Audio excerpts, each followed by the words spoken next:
buenas tardes, queridos amigos. Bienvenidos a Vladimir a la Una.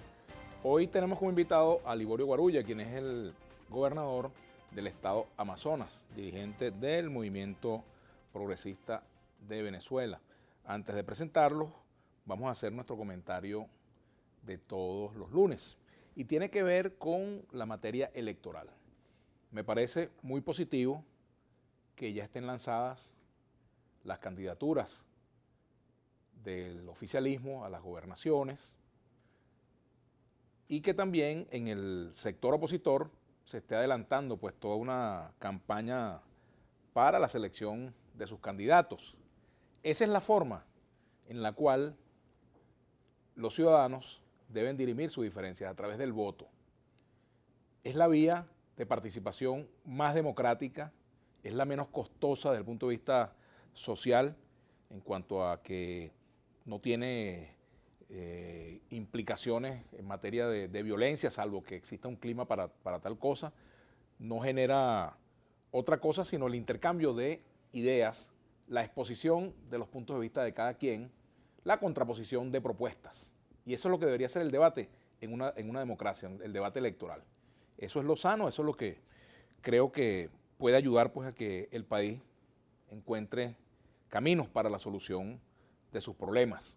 La elección es una forma, no es la única manera, no es la única manifestación de democracia en una sociedad, pero sin elecciones, por supuesto, no se puede hablar de democracia. Esa es, digamos, la manifestación más importante a la hora de que los ciudadanos decidan si alguien debe continuar o no en el gobierno, sea un gobierno regional, sea un alcalde, sea un presidente. Esa es, digamos, la forma de resolver nuestros problemas. Pero a veces ocurren situaciones que generan incertidumbre. Por ejemplo, cuando estamos en el mes de septiembre y todavía no hay claridad con respecto a la fecha de las elecciones.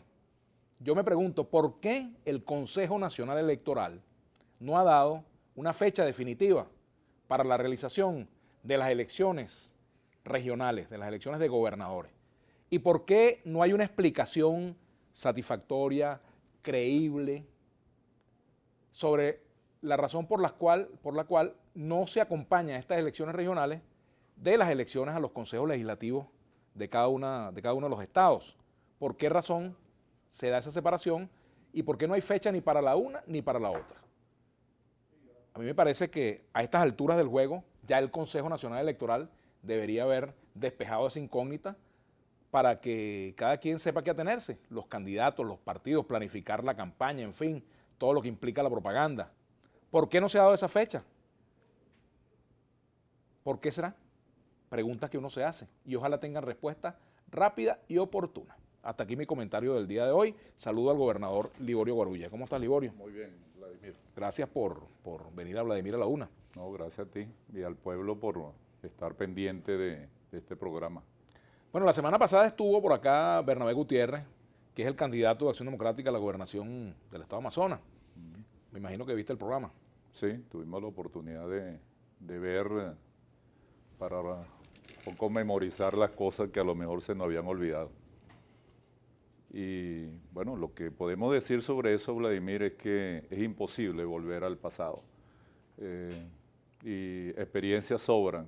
Yo creo que una película que está circulando por allí muy buena, se llama CAC 2, de Carlos Ostaiza, habla muy bien de esa ilusión, ¿no?, que pasó en el año 1974 con Carlos Andrés Pérez.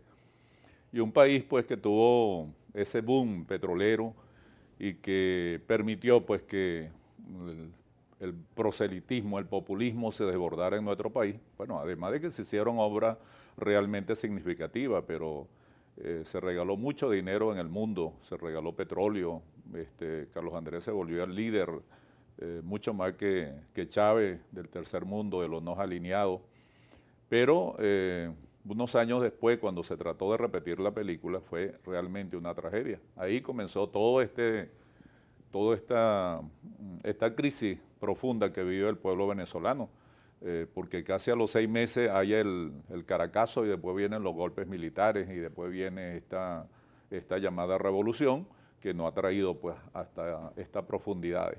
Entonces en el caso de Amazonas igual, ya no se puede repetir ese tema de es un pueblo ignorante, el maltrato a los indígenas, el hecho que alguien quiera vivir la vida como si fuera, estuviera pues malgastando el dinero ajeno, que es lo del pueblo, y sobre todo porque los amazonenses y sobre todo los indígenas pues se han preparado, tienen liderazgo, tienen profesionales, tienen ya un proyecto político de vida, hay una constitución que es diferente, y de allí pues que es imposible poder repetir estas elecciones. Además el ciudadano anteriormente, hace 20 años se vino para Caracas y sencillamente ha desaparecido pues como tal.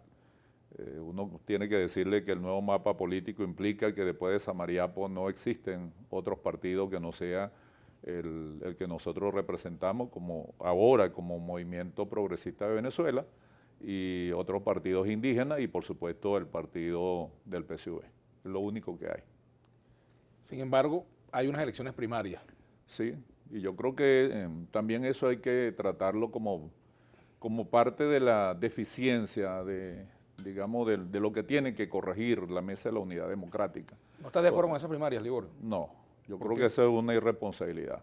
Primero porque este país en este momento lo que está necesitando es recursos. Oye, nosotros sabemos que unas elecciones cuestan mucho dinero, implica movilización y en las condiciones que estamos viviendo, cualquier dinero que se malgaste es una comida que le negamos a la gente, es una medicina que le estamos negando a la gente. Y además, en todo caso, debe ser utilizado para el momento en que tengamos esa batalla electoral contra nuestro verdadero enemigo y no internamente. Entonces, lo primero es que hay un alto costo económico. Luego hay un tema que tiene que ver con los conflictos que eso representa, ¿verdad? Porque hay muchas críticas y las críticas no son hacia el gobierno y sus candidatos, sino que son internos, son de agresiones, que no se van a borrar en un mes para las elecciones. Mi experiencia en estos 20 años que tengo en la política y sobre todo cuando nos tocó hacer acuerdo con el MBR en una oportunidad, bueno, al final no cumplieron y cuando nosotros le ganamos una primaria, sencillamente no votaron por nosotros. Hace 4 años Acción Democrática pidió una primaria en Amazonas para la candidatura de la alcaldía, la perdió y no nos acompañó tampoco. Entonces, bueno, lo que pasa es que nosotros lo tomamos como una manera de prepararnos, más que todo para la contienda que viene más adelante, pero no porque tengamos, digamos, estemos de acuerdo con ello. Pues. Ahora, tú no vas de candidato porque fuiste inhabilitado, Liborio. Sí, en esta oportunidad va Julio Garza, que forma parte del equipo de los cuadros que hemos ido creando en todos estos años, porque, bueno, candidatos tenemos. Se había hablado de tu hermana Nirma Guarulla, ¿qué pasó? Sí, Nirma está entre las candidatas, pudo haber sido Adriana González también, tenemos Juan Carlos Perdomo, Maulimer Baloa, muchos cuadros jóvenes, ¿no? Y bueno, tenemos el caso de que Adriana estuvo a punto de ser inhabilitada también, como fue Adriana Delía también. Y bueno, mi hermana seguramente iban a decir que yo estaba creando una especie de reinado en el estado de Amazonas. Pero mira, mi hermana ha hecho todo su trabajo político a lo largo de estos años, siendo directora, diputada regional y los 2 últimos periodos aquí en la Asamblea Nacional. Vamos a hacer una pausa, pero me gustaría saber rapidito, ¿descartas un consenso en Amazonas de aquí al día de las primarias? No, si el cogollo de la MUC lo quisiera hacer, pues sencillamente la puede hacer. Ahora, yo creo que esas son situaciones donde esto se ha prolongado mucho en el tiempo, ¿no? Esta especie de, digamos, de fijación que tiene este señor con Amazonas. Y bueno, vamos a... Bueno, continuamos con Liborio Guarulla, gobernador del estado Amazonas.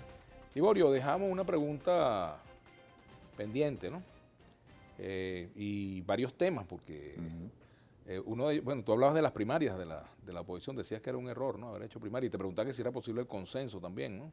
Sí, pienso yo que ese debió de ser el mecanismo. Yo decía que ahí es como una falta de seriedad, porque si nosotros realmente nos estamos preparando para ir a unas regionales que correspondían el año pasado, ya nuestros candidatos debían estar seleccionados.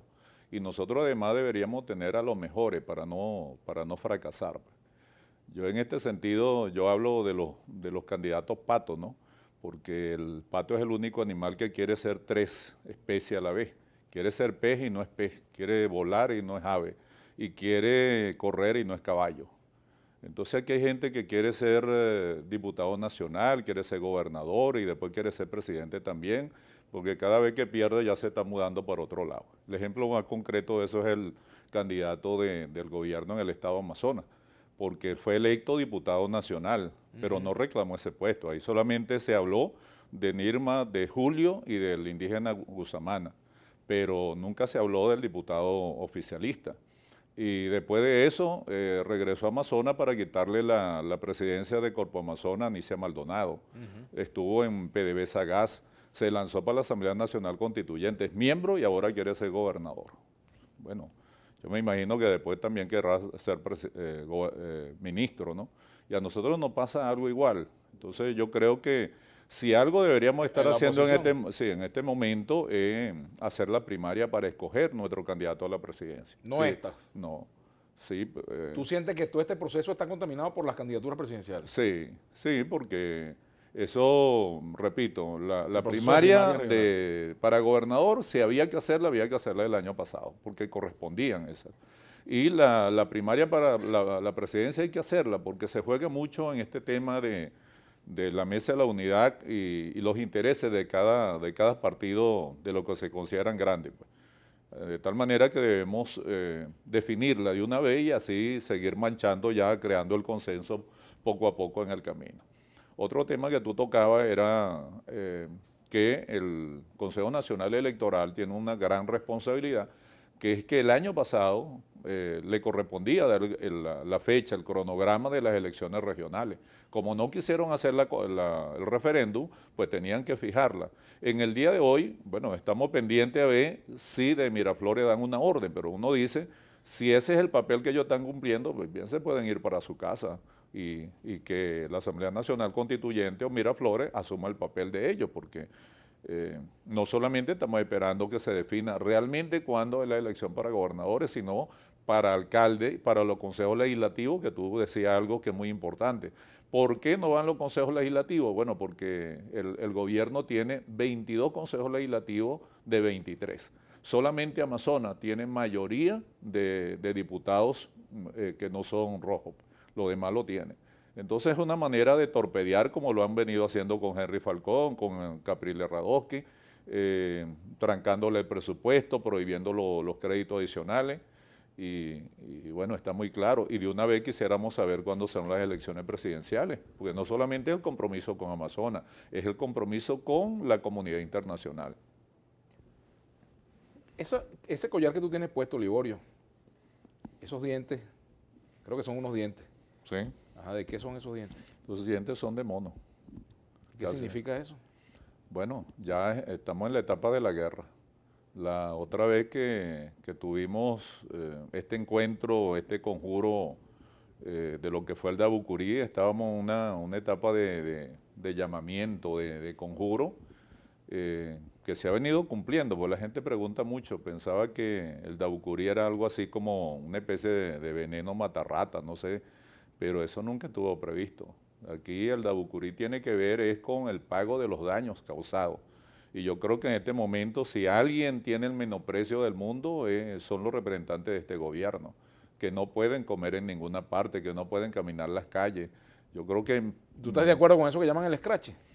Mira, yo creo que eso pasa en nuestras comunidades indígenas muchas veces cuando los códigos no se respetan, pues, ¿verdad? En una comunidad Wotoja, por ejemplo, Piaroa, cuando alguien roba, es sacado de la comunidad, sencillamente se le saca, porque se considera que eso es una falta pues al código de la comunidad.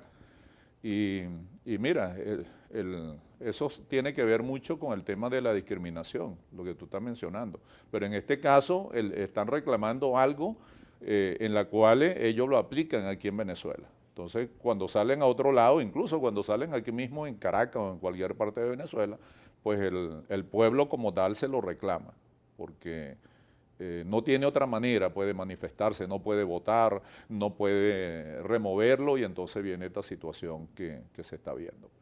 Fíjate, el gobierno ha planteado a través de la Asamblea Nacional Constituyente una ley contra el odio, que tiene otro nombre, tiene un nombre distinto, pero básicamente es una ley que su objetivo es precisamente penalizar las expresiones de odio.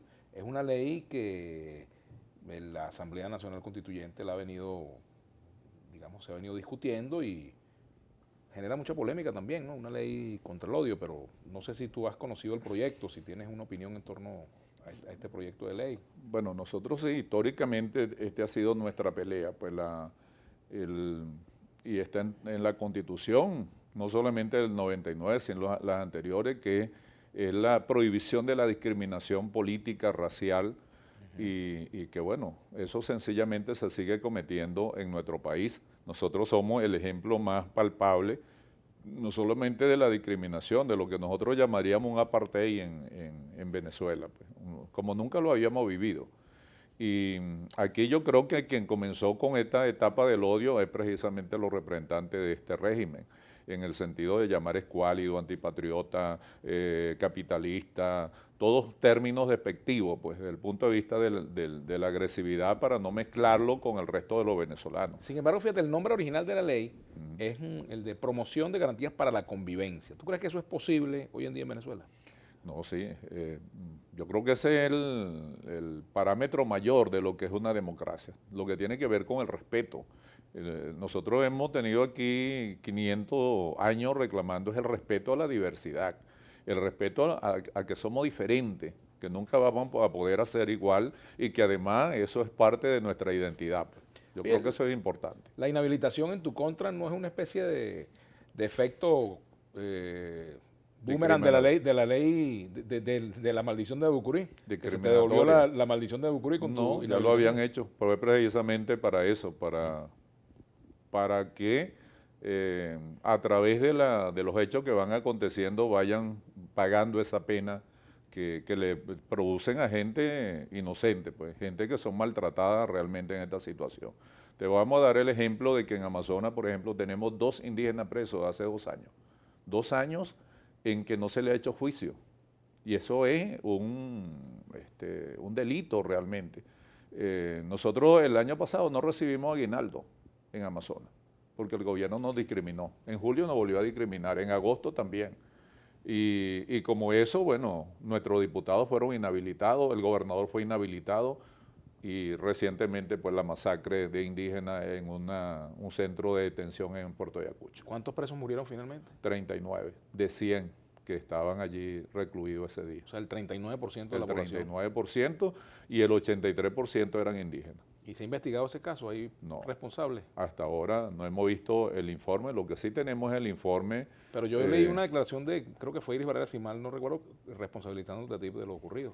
Bueno, eso es parte de lo que hay que discutir y de lo que quisiéramos que se investigue. Estamos haciendo la denuncia a nivel internacional, a nivel de la ONU, para que se pueda investigar a futuro lo que nosotros consideramos como un genocidio dentro del Estado Amazonas. Tenemos que hacer una pausa. Regreso, quiero que me expliques la razón de ese collar con pepa de Zamuro, que la usó mucho Luis Herrera, por cierto, la pepa de Zamuro, el difunto presidente Luis Herrera. Vamos a hacer la pausa y ya venimos con Liborio Guarigulla.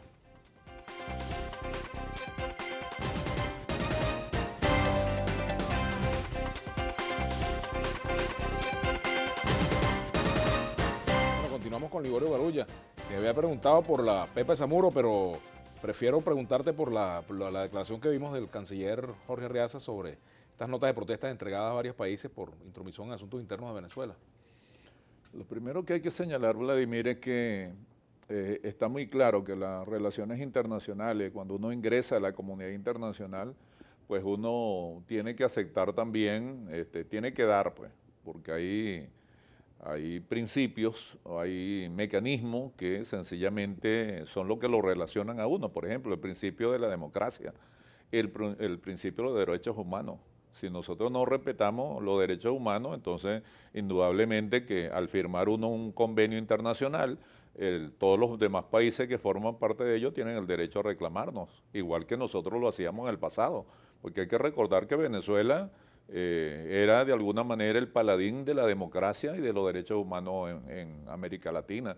o que eso se nos ha olvidado, porque ¿quién reclamaba en la OEA, en la ONU, el tema, por ejemplo, de Chile, de Argentina, de Paraguay, de estos países que vivían en dictadura? Bueno, Venezuela estaba al frente de ese reclamo.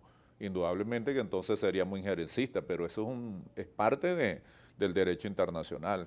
Pero también cuando se menciona esto hay bastante de hipocresía, porque aquí viene Evo Morales y opina, aquí viene Ortega y opina, aquí viene Raúl Castro y opina, y jamás le dicen que se está metiendo en asuntos internos. Por ejemplo, a pesar de que somos indígenas, nosotros consideramos que las declaraciones de Evo Morales no ayudan para nada los derechos de los pueblos indígenas en Venezuela. Y sin embargo nosotros no le decimos que es injerencista y que se vaya para su tierra. Sencillamente creemos que él tiene algo que agradecer al gobierno nacional. Pero lo otro es que ciertamente no podemos hablar de soberanía en nuestro país cuando hemos entregado esa parte pues a grupos irregulares, cuando hemos entregado nuestro petróleo, nuestro hierro, nuestro oro a países como China, como Rusia, como Irán, como tantos países que son los que de alguna manera están entrometidos en la soberanía venezolana. Ahora, Liborio, te preguntaba por la Pepe Samuro, que es una curiosidad. ¿Qué significado tiene?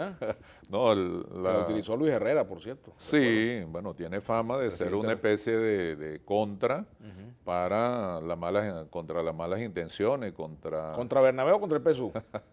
Contra los dos.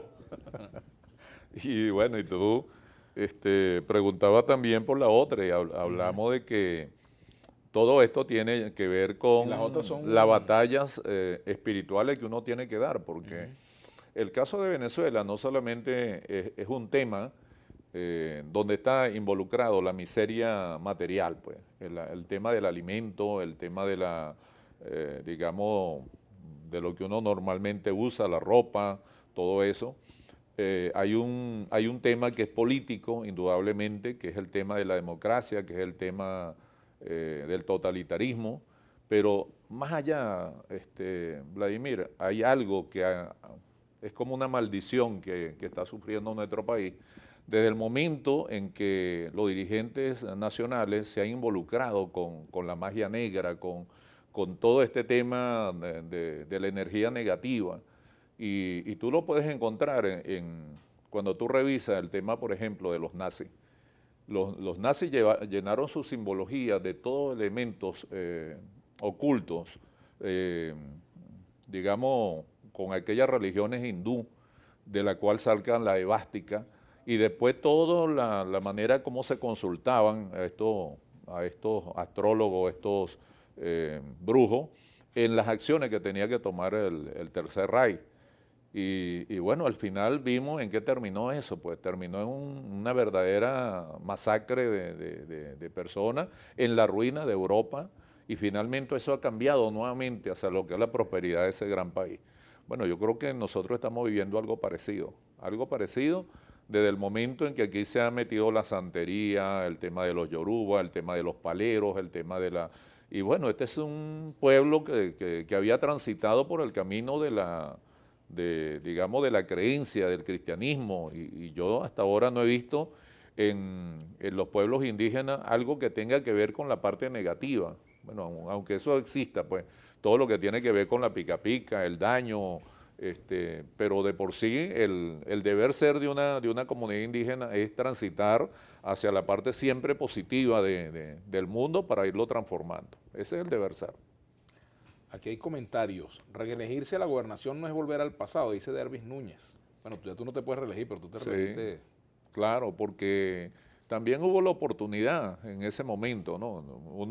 Nosotros llegamos para estar 4 años porque eran elección y después una reelección, pero posteriormente el presidente fallecido pues estableció que no podíamos reelegir, y bueno, y lo hicimos, y el pueblo consideró que eso era positivo, y hemos ido avanzando a nuestro estado en todos estos años. Giovanni R. dice, si las primarias son un gasto y le quitan un plato de comida al pueblo, ¿qué opina de los 5 millones de dólares y todas las regalías del gobierno, la donación que hizo el gobierno de Venezuela, $5 millones de Estados Unidos por los efectos del huracán. No, indudablemente que eso es una especie de fariseísmo, pues, porque es que sencillamente lo estamos necesitando en cualquier estado, en cualquier hospital, en cualquier barrio para solventar muchos de los graves problemas que realmente tiene Venezuela. Tenemos que hacer una pausa. Antes de ir a la pausa, bueno, quiero expresar mis condolencias por el fallecimiento de Miguel Rojas, bueno, dirigente político del estado Guárico, fue parlamentario, y bueno, nuestra solidaridad con su familia. Hacemos la pausa. ¿Tú conociste a Miguel? Sí, indudablemente. En el Congreso, en la Asamblea Nacional. Así es. Bueno, vamos a hacer la pausa.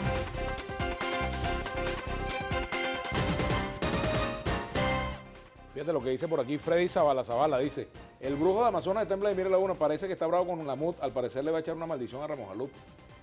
Bueno, que yo creo que tampoco es que la cosa es por un solo lado, yo creo que la justicia tiene que ir para todos lados. Y yo soy de la idea de que toda la culpa no es del régimen, toda la culpa no es de la dictadura. A veces también la organización, la manera como uno se organiza para pelear, pues eso es lo que es el premio que al final uno se puede ganar. Y yo lo digo por experiencia, porque mira, nuestra situación en Amazonas era que siempre nos quejábamos en Amazonas porque, digamos, el blanco, el criollo llegaba, nos maltrataba, nos gobernaba, se establecía, se llevaba los reales y bueno, sencillamente llegó un momento en que nos pusimos con nuestro periódico a llamar la atención, a ir creando conciencia, hasta que finalmente, después de 15 años, ganamos nuestro puesto en el Consejo Legislativo, después en la Asamblea Nacional Constituyente, eso hay que recordarlo, porque en el 99 fue la primera vez que Amazonas tuvo a 3 hijos, a 3 amazonenses, electos, porque antes los diputados y senadores eran de Caracas. Y de allí para acá, pues, mira, nosotros hemos ganado nuestras batallas peleando y la ganamos en el pasado a favor del chavismo y ahora le hemos ganado a favor de la Mesa de la Unidad, pero en todo caso es un proyecto de la gente de Amazonas. El Gran Águila dice por aquí, Liborio Guarulla debe dar gracias a Chávez y a la revolución que él es visibilizado al igual que los pueblos indígenas. Mira, yo no le tengo que agradecer nada porque nosotros a Chávez lo introdujimos y lo hicimos ganar en Amazonas, pero además el tema no es que no hayan visibilizado para caernos digamos, para matarnos más fácil, porque antes parece ser que los indígenas estábamos invisibles pero protegidos. Ahora resulta que no, que los indígenas en Amazonas están sufriendo porque no pueden transitar libremente por las alcabalas, que no le venden gasolina, son los esclavos de las minas, los matan en los retenes policiales. Entonces, a veces yo creo que es mejor estar invisibilizado que visibilizado.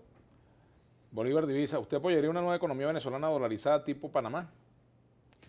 Es indudable que la economía venezolana tiene que resurgir y tiene que estar, digamos, en un mundo globalizado, porque yo creo, y ahí están los ejemplos, de quienes llegaron al mismo tiempo que esta revolución. El caso de Nicaragua, el caso de Ecuador, el caso de Bolivia, el caso de Argentina, donde también se manifestaron. Y bueno, mira, hay que ver cuánto es la inflación en Bolivia, por ejemplo, que era el país más pobre de Sudamérica. Hay que preguntarle si Evo eliminó realmente el libre cambio. No lo eliminó. Y Ecuador con Correa tampoco eliminó los cambios, porque eso demuestra la fortaleza que tú puedas tener. Al contrario de nosotros, que hoy no tenemos prácticamente un fondo internacional para cubrir, y entonces estamos produciendo dinero de manera inorgánica. Ajá, aquí dice Jesús Jaime, a Guarulla no lo salvan de la derrota ni sus propias pepas de Zamuro. Bueno, la verdad es que yo estoy invicto. Hasta ahora no ha perdido. Hasta ahora no he perdido. Claro, te decía que antes del 99 perdí como 15 batallas, porque aquello era luchar contra el imperio blanco, que tenía casi el 80% de la votación en Amazonas. Tú debes recordar eso.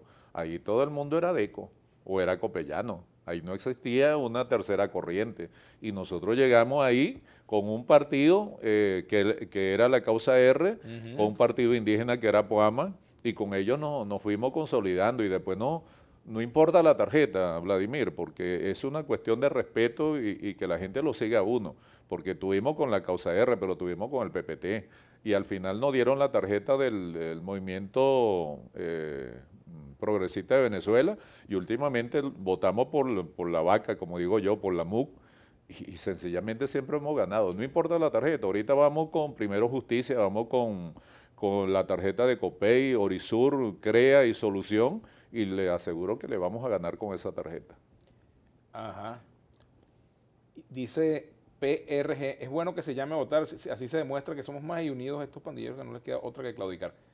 ¿Qué opina usted de por qué el CNE separa las elecciones regionales de las de Consejo Legislativo? Ya lo explicaste, ¿no? Sí. Otro comentario por aquí. ¿Cuántas gobernaciones podría obtener la MUD para estas regionales? Claro, si el CNE por fin da fecha definitiva. Bueno, depende del tiempo y depende cómo terminen estas primarias, porque si estas primarias terminan con el hecho de más reconcomio, más división, o puede terminar como ha pasado en otras oportunidades, que de todas maneras la gente no retira su candidatura. Por cierto, vi por ahí un acto que hizo en el estado Sucre Ramón Martínez. Sí, Me gustaría recordado, ¿verdad? Porque no solamente fue gobernador, fue constituyentista, también nos conocimos allí en ese proceso. Bueno, tenemos que hacer una pausa para el retorno, seguir conversando con Liborio Guarulla. Por aquí me dice también el tocayo Vladimir que yo estoy haciendo comentarios desestabilizadores. Bueno, tocayo, si la crítica te desestabiliza, ya ese es problema tuyo. Vamos a la pausa, ya venimos.